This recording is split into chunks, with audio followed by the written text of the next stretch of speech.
Hermanos, buenos días.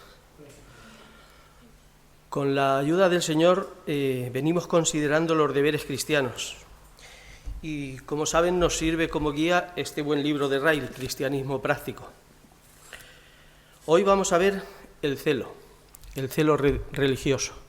Abramos, por favor, nuestras Biblias en la carta a los Gálatas, capítulo 4 y versículo 18.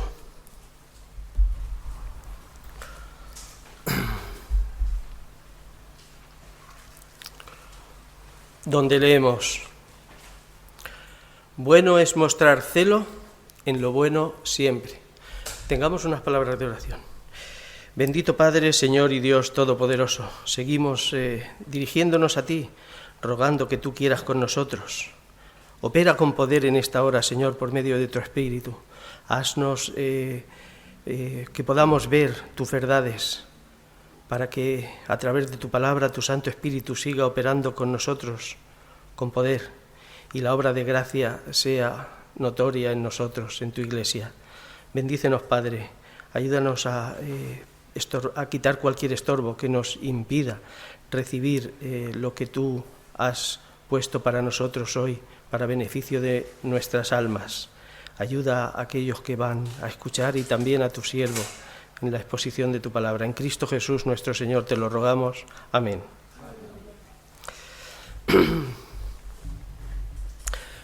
El celo como cuestión religiosa, al igual que muchas otras, por desgracia, tiende a malinterpretarse. Por esa razón, muchos cristianos han sentido y sentimos vergüenza de ser llamados celosos. Pero no debemos fijarnos en lo que nos llamen, sobre todo lo que opinen los paganos acerca de nosotros, porque como nos enseña la palabra de Dios, el Evangelio para ellos es locura. Y no ahora, ya desde antiguo, como leemos en Hechos capítulo 26 y versículo 24, donde el apóstol Pablo relató su conversión. Y Festo a gran voz dijo: «Estás loco, Pablo. Las muchas letras te vuelven loco». A lo que Pablo, en su celo por la verdad del Evangelio, contestó en el versículo 25: «No estoy loco, excelentísimo Festo, sino que hablo palabras de verdad y de cordura». El celo es una cuestión, al igual que el apóstol, ningún creyente podemos pasar por alto. Si la palabra de Dios es nuestra regla de fe y de comportamiento, no podemos darle la espalda, no podemos tratarla como una cuestión menor de esas que tendemos a desatender. Debemos tenerlo delante, porque ¿qué dijo el apóstol Pablo a Tito? Tito capítulo 2 y versículo 14. Cristo se dio a sí mismo por nosotros, para redimirnos de toda iniquidad y purificar para sí un pueblo propio, celoso de buenas obras. O lo que dice Cristo mismo, lo que dijo a la iglesia de la Odisea en Apocalipsis capítulo 3 y versículo 19. Sé pues celoso y arrepiéntete. Sé pues celoso. En el contexto de esta reprensión que el Señor dirige a los tibios, celoso vendría a significar sé diligente en arrepentirte. Como diligentes debemos ser también todos los creyentes en defender el celo por la religión, por Cristo, por la Iglesia y por todo lo bueno que hallamos en la Biblia. No debemos tener miedo a esto, al contrario. El ser celoso por estas cosas debe ser entre nosotros, el pueblo de Dios, algo admirable, y hemos de defenderlo porque es una bendición para nosotros y para toda la humanidad. Es el origen de muchas bendiciones. Debemos arremeter contra ese cristianismo nominal, perezoso, cómodo y dormilón, que viene creciendo con el correr de los tiempos, que va perdiendo la capacidad de percibir la belleza del celo. Y usan esta palabra más bien como un reproche. La segunda parte del versículo con que hemos iniciado esta introducción dice lo siguiente: y no solamente cuando estoy presente con vosotros. Bueno es mostrar celo en lo bueno siempre y no solamente cuando estoy presente entre vosotros, sería el versículo completo. Un recordatorio a los Gálatas de su deber de mantener un celo santo siempre, y no solo cuando el apóstol Pablo estuviera presente, ya que el celo de los Gálatas por el Evangelio no se mantuvo. Después llegaron los judaizantes usando halagos y palabras seductoras para atraerlos, con el fin de apartarlos del Evangelio y de Pablo, acusando al apóstol de predicar un Evangelio incompleto, para separarlos del verdadero Evangelio y también de Cristo. Así los Gálatas, habiendo relajado su celo y sintiéndose halagados, correspondían al aparente interés que los judaizantes les mostraban. El apóstol les hace ver que es bueno sentir celo santo siempre. Si oyes cualquier cosa, cotéjalo, verifícalo con el celo santo. Acordémonos de lo que dice la palabra acerca de estos mismos judaizantes en 2 de Corintios, capítulo 11 y versículo 13. Porque estos son falsos apóstoles, obreros fraudulentos que se disfrazan como apóstoles de Cristo. La semana pasada, dentro de la buena enseñanza que nos compartió nuestro hermano Alexis, nos habló de cómo el apóstol Pablo, cuando era Saulo de Tarso, era perseguidor de la Iglesia de Cristo, la Iglesia recién fundada.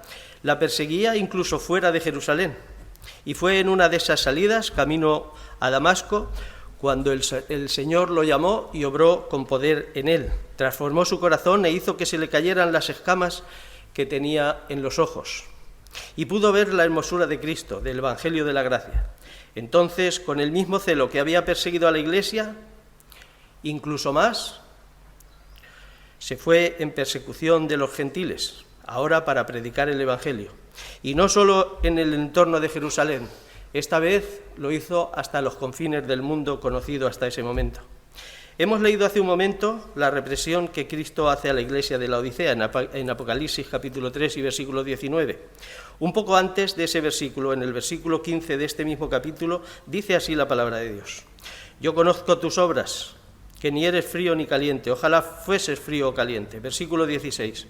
Pero por cuanto eres tibio y no frío ni caliente, te vomitaré de mi boca, Esto es lo que vemos que sucedía en la iglesia de la Odisea, pero no es lo que vemos en el apóstol Pablo, ¿verdad?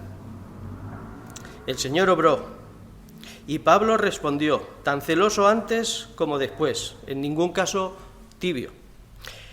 En ningún caso el apóstol relajó su celo, sino que lo mantuvo hasta el día de su muerte. Seguimos con la mirada puesta en el celo como un deber cristiano, práctico. Y con esta perspectiva, preguntémonos, ¿qué es el celo por la religión? El celo por la religión es un deseo ardiente de agradar al Señor, hacer su voluntad, de manera sumisa y con contentamiento, desear darle gloria y que su reino de justicia se extienda en este mundo de todas las formas posibles. Es un deseo que nadie sentimos por naturaleza, sino que nace del Espíritu Santo, la tercera persona de la Trinidad, que también es omnipotente, es quien hace esta obra sobrenatural en cada creyente cuando nacemos de nuevo. Pero no todos damos la misma respuesta. No todos damos esa respuesta que vemos en el apóstol Pablo. Unos lo sienten con más intensidad que otros. Sentimos este deseo de maneras diferentes, así es. Cuando es tan intenso como en el apóstol, cuando realmente reina en el corazón de una persona, la lleva a hacer grandes sacrificios, a pasar por cualquier dificultad, a negarse a sí mismo, a sufrir, a esforzarse, a trabajar, a no descansar, a gastar lo suyo y a gastarse a sí mismo, como hemos visto a lo largo de la historia.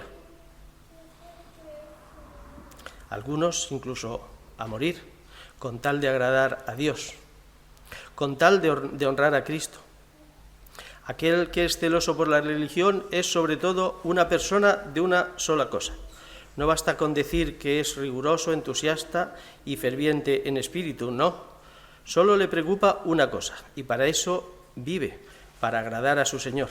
Sea rico o pobre, esté enfermo o sano, se le considere sabio o necio, no le importa si la gente lo enaltece o lo humillan. Ya sea que viva o que muera, solo arde por una cosa: agradar a Dios.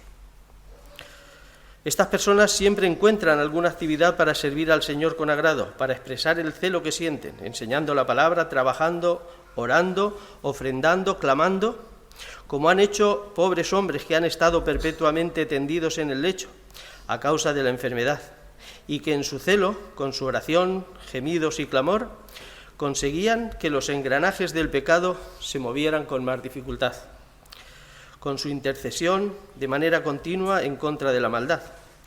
No pudieron estar como estuvo Josué luchando en el valle, pero su celo le llevó a hacer su parte, como hicieron Aarón y Hur con Moisés en el collado. Podemos leer esto en Éxodo 17, de los capítulos 9 al 13. Sabemos la historia, sabemos cómo sujetaban los brazos y levantaban los brazos de Moisés, y Josué iba ganando la batalla, y cuando no, era el enemigo el que iba cogiendo terreno. Si te ves impedido para trabajar por ti mismo, no des descanso al Señor hasta que la ayuda te llegue de otro lado y la obra se haga. Clama, ora, porque esto es lo que significa tener celo por el Señor. Conocemos bien cuál es esta actitud que engrandece a los hombres en este mundo y dónde les lleva. En cuestiones del mundo también hay gente que tiene celo, no es celo religioso, pero tiene celo por las cosas que quieren. Y ya esto desde antiguo. Y tenemos ejemplos como pudieran ser Alejandro Magno, Julio César, Napoleón. Sabemos que a pesar de sus muchos defectos, eran hombres de una sola cosa y se entregaban a ella. No les importó lo demás. El resto de las cosas para ellos pasó a ser algo secundario. Esa misma actitud, cuando se aplica al servicio del Señor Jesucristo, se convierte en celo religioso. Vayamos a la parábola del mayordomo malo en Lucas 16:8.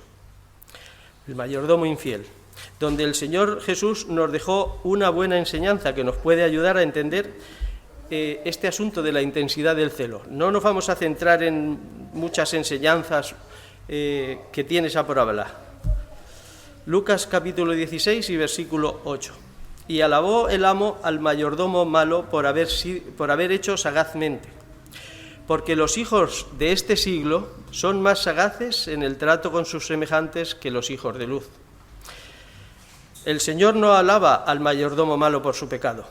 Nos pone como ejemplo el grado que alcanza en cuanto a su sagacidad respecto a los hijos de luz, que es superior. Es una cuestión de intensidad. Así debe ser nuestro celo, porque esa actitud, ese celo fue la característica de los apóstoles.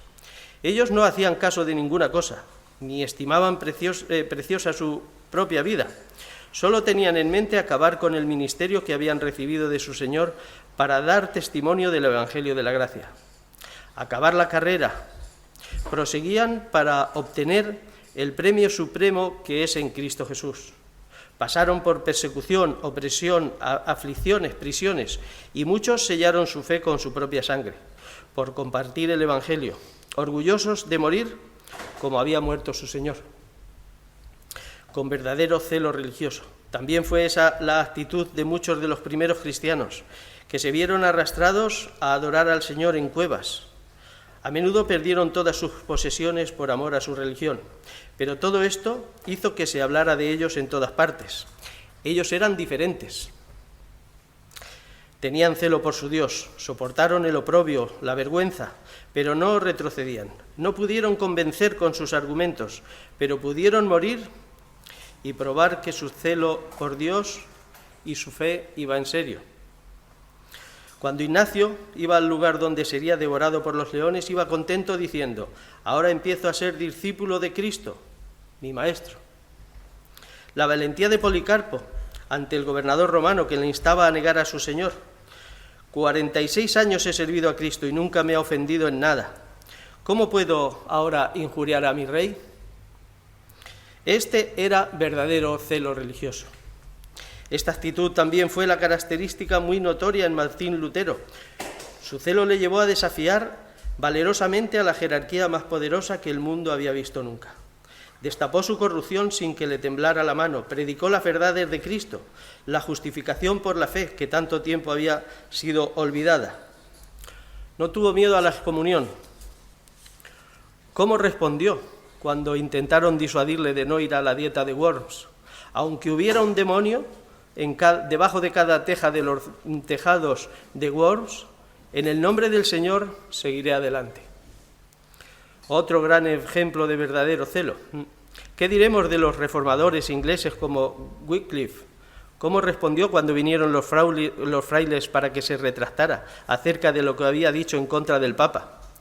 Se levantó enfermo de su lecho para decirles: no moriré, sino que viviré para seguir denunciando las villanías de los frailes, les dijo en su cara.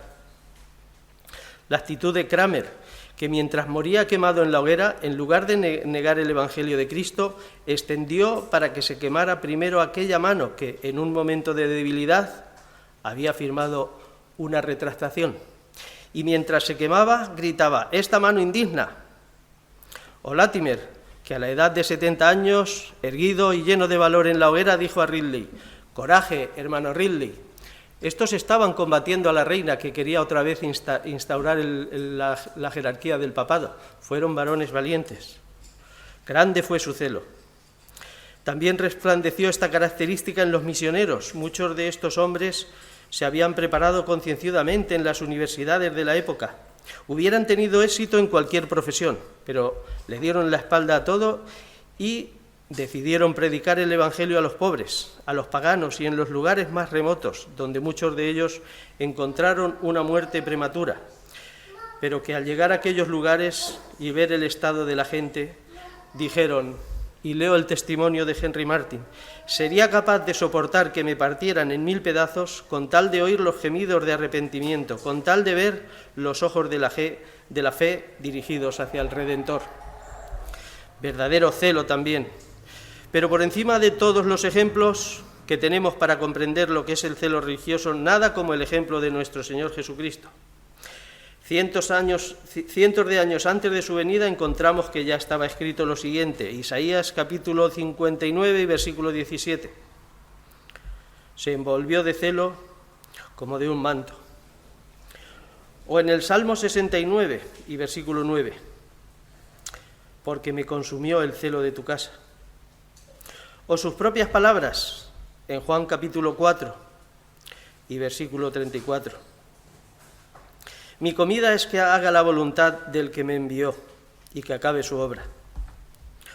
Todo lo que encontramos acerca de su vida, sus ejemplos, lo encontramos en los 4 evangelios.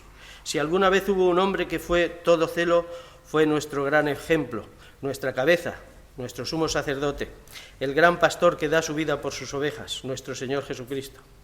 Este gran ejemplo debe animarnos para que la presencia del celo no se reduzca en nosotros. Con sabiduría. A veces está mal encauzado y acarrea maldición. Debemos procurar para que nuestro celo esté bien enfocado hacia los mejores y más altos fines, para que sea de bendición.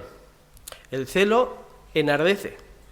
Como el fuego es uno de los mejores siervos, pero también de los peores cuando deja de ser siervo y se convierte en amo. Hemos de conocerlo bien, no como puro entusiasmo. Eso es debilidad. Eso es necedad que conduce al fanatismo.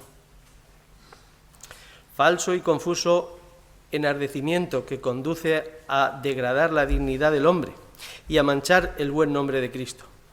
Debemos guardar nuestro corazón también en nuestro celo y, como leemos en Primera de Pedro, capítulo 2 y versículo 21, seguir las pisadas de aquel que nos dejó ejemplo. ¿Y esto cómo se hace? ¿Cómo podemos saber que nuestro celo por la religión es verdadero?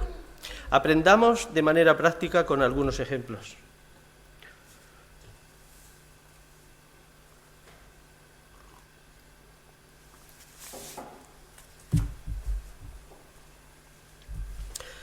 Nunca ha habido una virtud de la cual Satanás no haya hecho una imitación.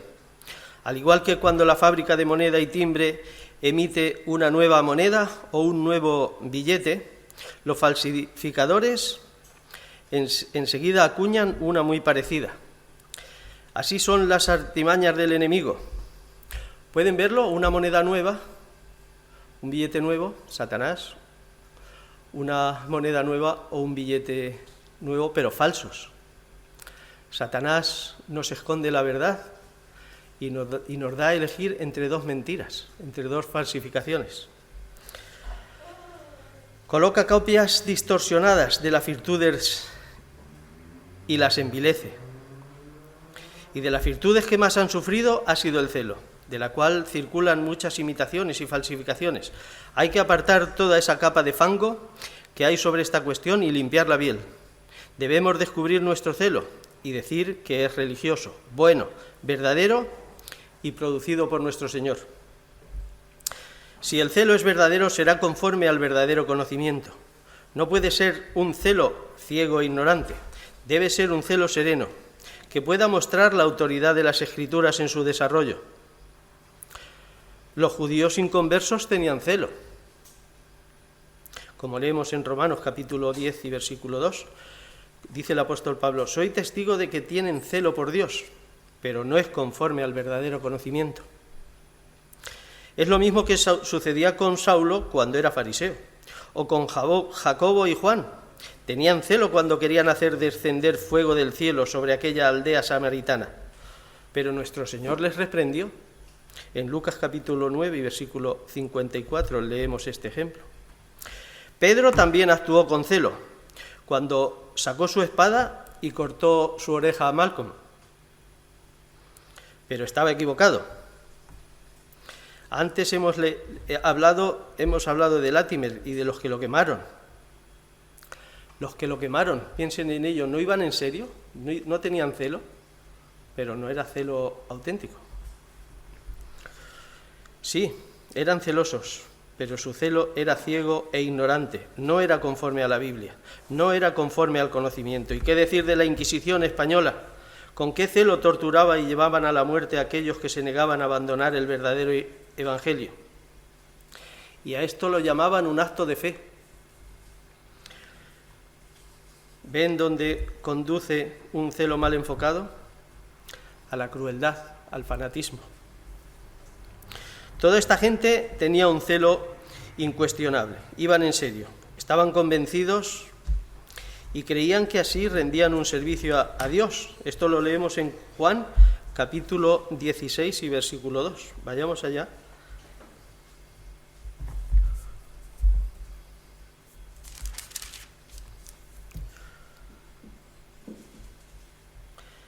Dice así la palabra de Dios en el capítulo 16 del Evangelio de Lucas y su versículo 1. Estas cosas os he hablado, para que no tengáis tropiezo. Versículo 2. Os expulsarán de las sinagogas y aún viene la hora cuando cualquiera que os mate pensará que rinde servicio a Dios. Pero su celo no era el celo que Dios aprueba. No era un celo conforme al verdadero conocimiento.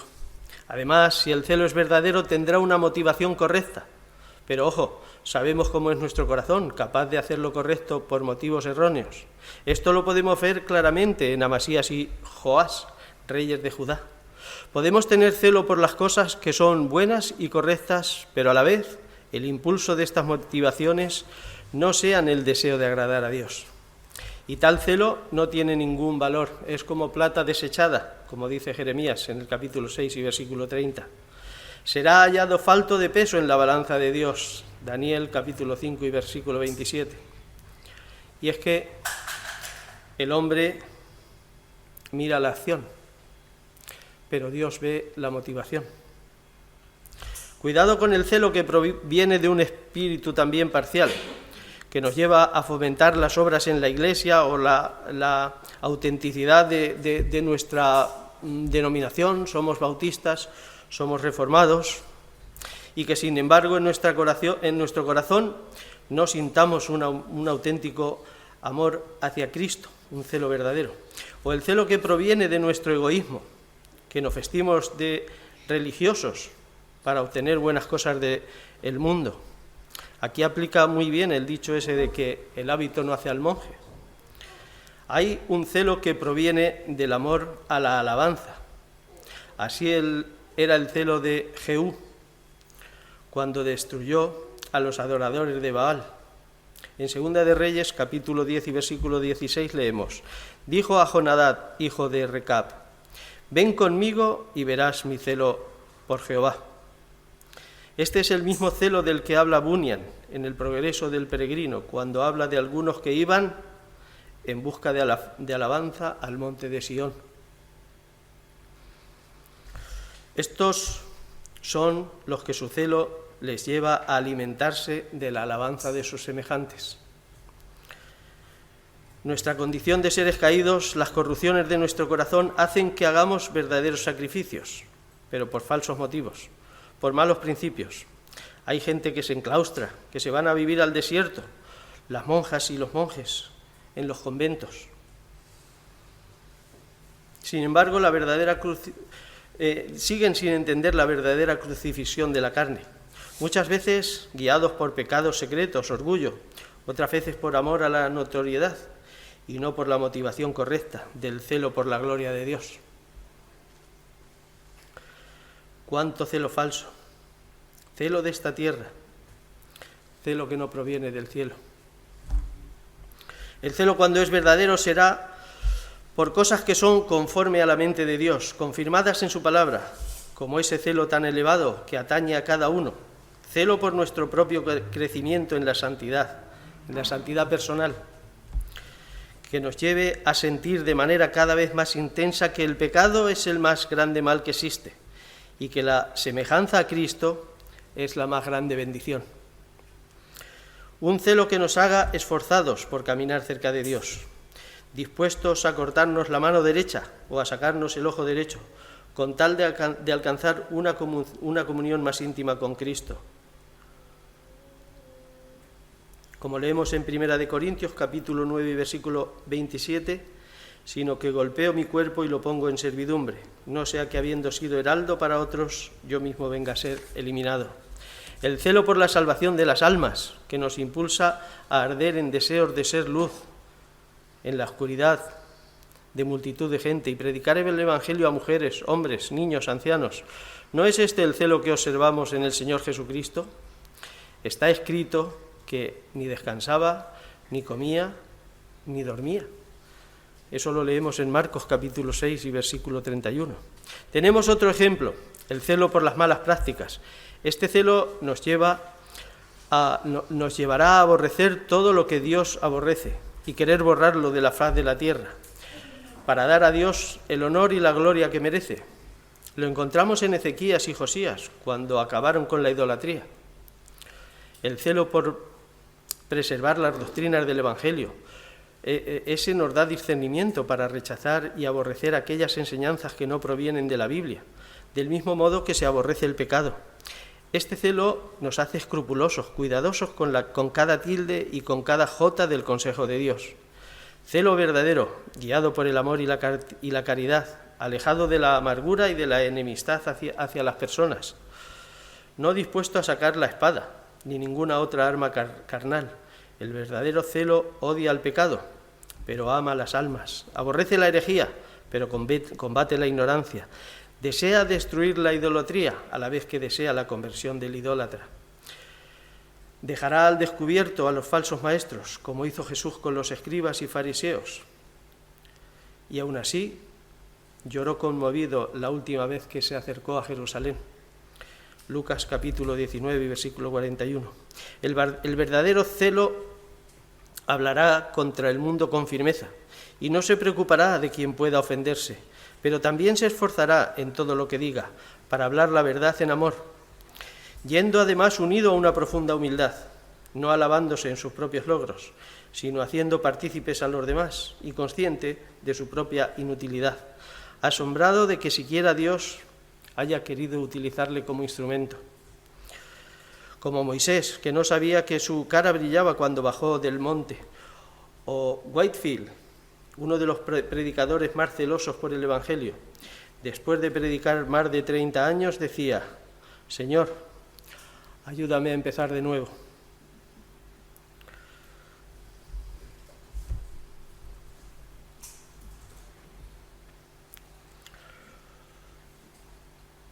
Debe haber humildad, porque donde hay orgullo hay poco celo verdadero. Guardemos esta descripción del verdadero celo, el celo conforme al verdadero conocimiento con una motivación correcta, confirmado con el ejemplo bíblico, guiado por el amor, acompañado de humildad, celo verdadero y genuino. Así es como el Señor lo aprueba. Por último, el último aspecto que vamos a ver, después de haber visto qué es el celo por la religión, ¿cuándo se puede decir que alguien es verdaderamente celoso por la religión? Veamos por qué es bueno que seamos celosos. El cristianismo práctico no es otra cosa que el deber de cumplir con los mandamientos que el Señor nos ha dado. El Señor jamás ha puesto en nosotros una virtud o un mandamiento que cuando los creyentes lo hemos cumplido no hayamos comprobado enseguida que esto era lo que constituía nuestra felicidad. Y aunque esto se cumple en todas las virtudes, es especialmente notable en el caso del celo. Al igual que hacer ejercicio es bueno para la salud e incrementa nuestro vigor corporal, ese es el mismo efecto que produce el celo en nuestras almas. Nos ayudará a fomentar sentimientos internos como de gozo, paz y consuelo. Nadie disfruta tanto de Cristo como aquellos que son siempre celosos por la gloria del Señor, preocupados por su caminar, sensibles a sus conciencias, con ansiedad por la salvación de las almas de su prójimo, esforzándose y fatigándose por extender el conocimiento de Jesucristo sobre la tierra. En los tales el Señor se deleita. Desde el más pequeño hasta el más grande, desde el recién convertido hasta los guerreros más veteranos en la batalla contra el pecado, todos somos hijos. Por débiles y frágiles que seamos, algunos de nosotros. En el Salmo 103 y versículo 13 leemos, esta cita es de la Biblia de las Américas: como un padre se compadece de sus hijos, así se compadece el Señor de los que le aman y le temen. Pero dicho esto, digamos también que el Señor se deleita de manera especial en aquellos que son celosos por Él, aquellos que se dan en cuerpo y alma y espíritu para extender su gloria y su evangelio por este mundo. A estos se muestra y se revela de manera distinta. Les hace ver cosas que muchos no verán y bendice la obra de sus manos. Los alienta con consuelos espirituales que la mayoría solo conoceremos de oídas. Son conforme a su corazón, como leemos en 1 Samuel capítulo 13 y versículo 14. Nadie disfruta tanto de tanto gozo y tanta paz en el creer, nadie tiene tanto de los cielos sobre la tierra, ni reciben tanto consuelo del Evangelio como los cristianos que son celosos por su Señor. Y así, como es bueno el celo religioso para un creyente que lo practica de manera individual, también es bueno para todos los que nos confesamos parte de la Iglesia de Cristo. Nada mantiene viva la verdadera religión como un puñado de cristianos celosos perseverando juntos en una iglesia. Como la sal, evitan que la corrupción se extienda y son aquellos que son celosos los que más fuerte soplan el fuelle cuando se produce un avivamiento. El celo es, en verdad, aquella virtud que al honrarla Dios se deleita. ¿Quiénes son los que han dejado una huella sobre sus iglesias en todo tiempo? No todos eran estudiosos o con los oficios más altos, sino más bien cristianos de celo ardiente. Como leemos al final del versículo 2 del capítulo 9 en 2 de Corintios, vuestro celo ha estimulado a la mayoría. Ese mismo celo que es bueno para las personas y para las iglesias también es bueno para el mundo. ¿Dónde estarían las misiones y los misioneros que tanto han hecho para desarraigar el pecado y la ignorancia y rescatar a los pobres almas perdidas de los lugares más oscuros y alejados de la tierra? gloriosos instrumentos en las manos del Señor, que por el celo religioso sirvieron al Evangelio, negándose a sí mismos, gastándose ellos y gastando sus bienes. Fue el celo lo que evitó que fueran perezosos, y así el mundo, en lugares remotos, recibió la luz del Señor. En bien de la humanidad, en bien de la Iglesia y en bien de nuestro, debemos trabajar, esforzarnos y ser cristianos celosos.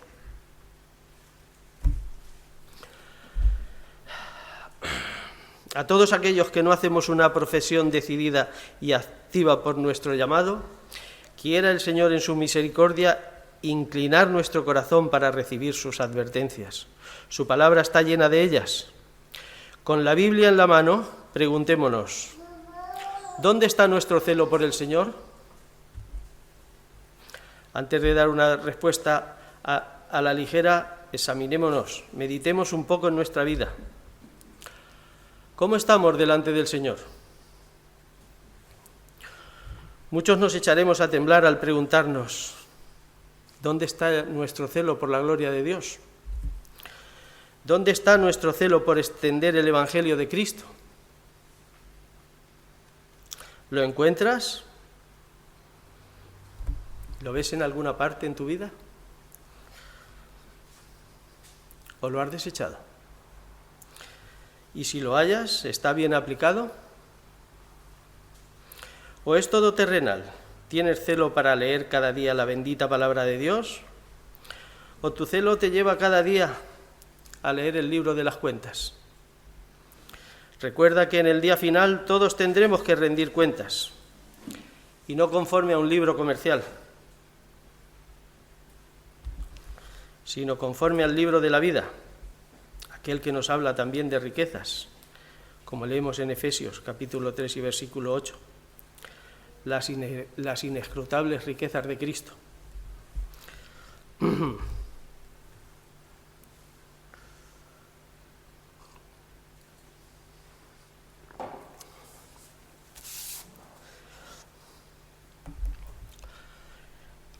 Despertemos, hermanos, despertemos nuestro celo, preparémonos para vivir y también para morir.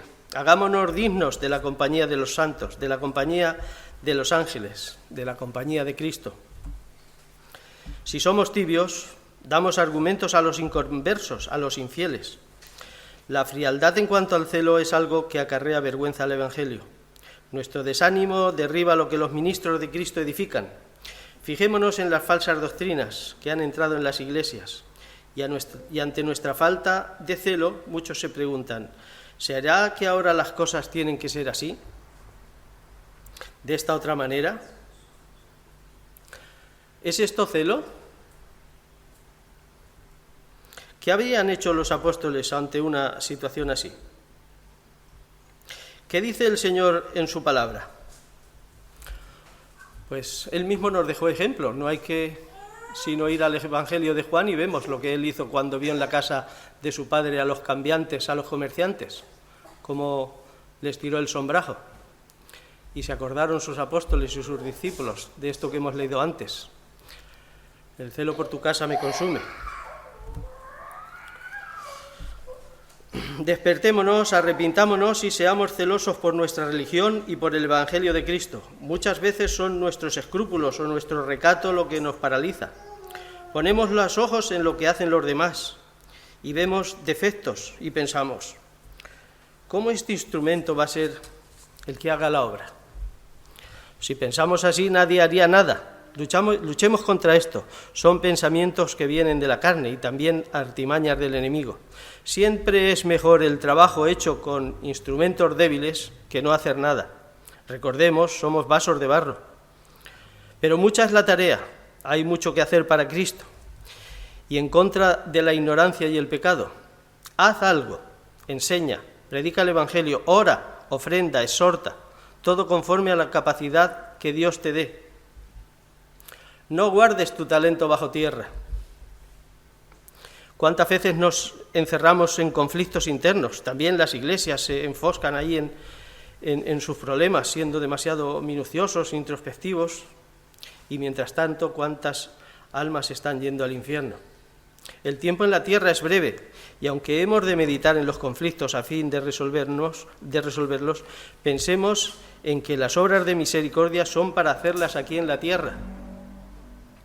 El enemigo también es celoso, y en el día del juicio se levantará contra muchos, para demostrar que su celo fue mayor para destruir almas que el de muchos, por salvarlas.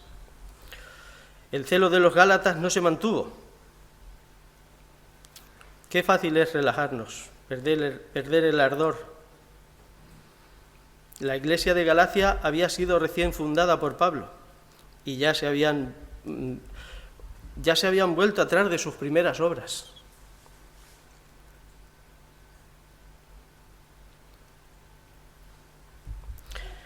El Señor nos advierte contra esto en Apocalipsis capítulo 2 y versículo 4. Pero tengo contra ti que has perdido tu primer amor. No permitamos que se diga de nosotros que nuestras primeras obras fueran mejor que las más recientes. Guardémonos de enfriarnos. No temamos al reproche, al insulto. Nos llamarán locos, necios e incluso intolerantes y fanáticos. Estos títulos no son ninguna desgracia. Se los han dado a los mejores, como Festo se los dijo a Pablo. Pensemos en nuestro Salvador y en todo su celo por nosotros. Recordémoslo en Getsemaní y en la cruz del Calvario. Recordémoslo derramando su preciosa sangre para limpiarnos, para pagar hasta el último de nuestros pecados. Meditemos en su vida, en su obediencia, en sus obras, en sus sufrimientos y en su vergonzosa muerte colgado de un madero. Eso lo hizo por ti y por mí. ¿Y qué vamos a hacer nosotros por él? Despertemos, arrepintámonos y seamos celosos por nuestro glorioso Salvador, que murió por nosotros, porque también fue exaltado y está en el cielo, viéndonos y esperándonos. Que el Señor nos ayude en nuestro celo religioso, hermanos.